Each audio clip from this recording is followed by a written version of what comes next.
Hey everyone, I'm back today with a video. Wanted to share with you the latest project I'm working on. It's kind of silly, but I'm tired of paying for topsoil, potting soil, so I'm gonna try to make my own for free. This is Mochi, and that's Ellie. Hey guys, say hey.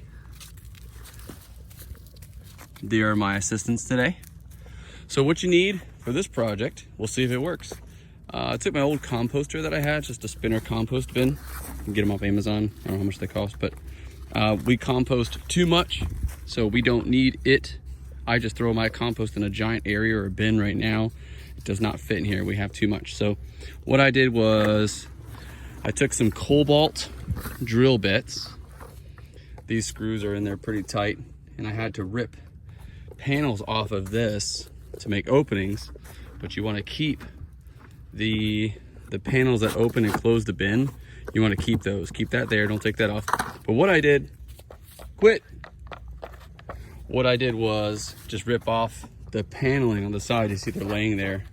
I just ripped those off by taking a cobalt drill bit and taking a little bit of clear oil, stick it in there and just drilling these screws out. And you have to push on a good bit, but that cobalt drill bits are what you need. That drills right through the steel rusted screws. You just drill straight down until you feel them go. That's how I did it. However you choose to get these panels off, it could be a lot of work, but that's how I did it. You want to keep the middle partition there just to kind of stabilize it. Without it, it'd be pretty flimsy. I'm going to put a ton of mulch and other compost in here, and the goal is to spin it. So when I spin it and I cover these openings with some hardware cloth, it's called, I'm hoping that will spew out potting soil. That's the goal for today. So here's what you need.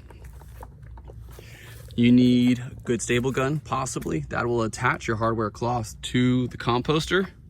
Or what I'm choosing to use instead is just whatever I have laying around. That's my drill. And I have these screws that are not suited for outdoor application probably, but I'm gonna use them anyway. There they are, instead of getting washers.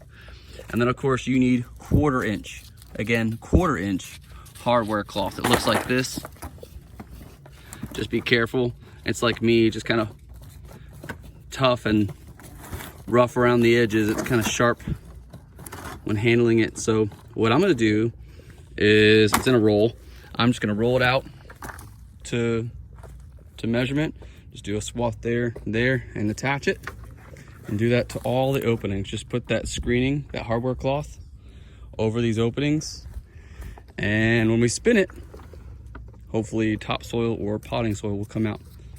So let's put it together and see how it works.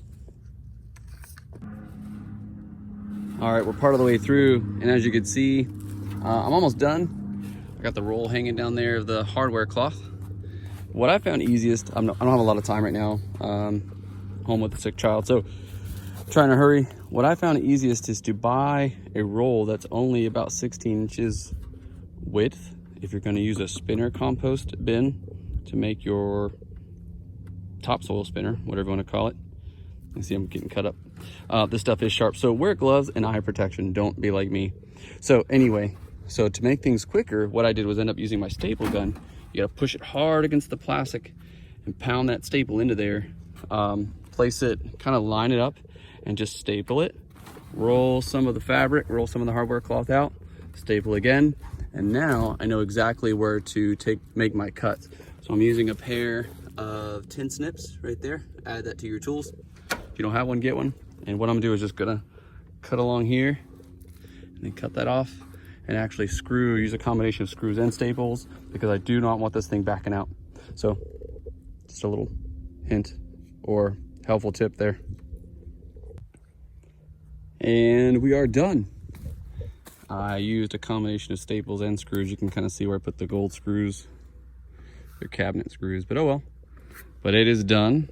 I realize it is ugly. It's a good thing it's going behind the barn, and I don't care about looks. So what we're gonna do now is test it out. I'm gonna put the slats back in here, just like so. Oop, this one broke. So we're gonna put mulch in there and then close it up and give it a spin to see if it works.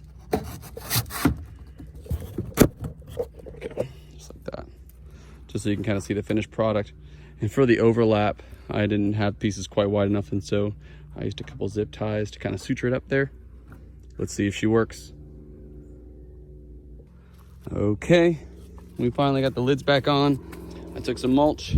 This has been composting in my yard since like last April. So it's been composting there for a while, just sitting there.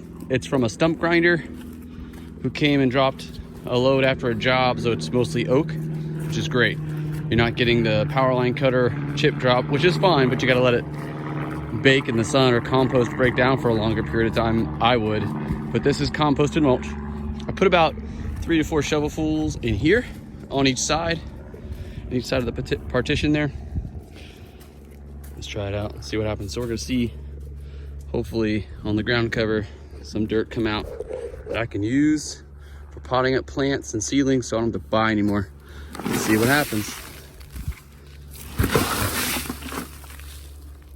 Got something.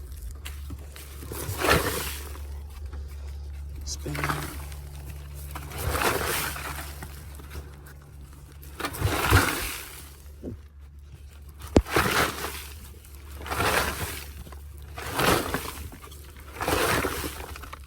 I think it's working. It's a little workout there.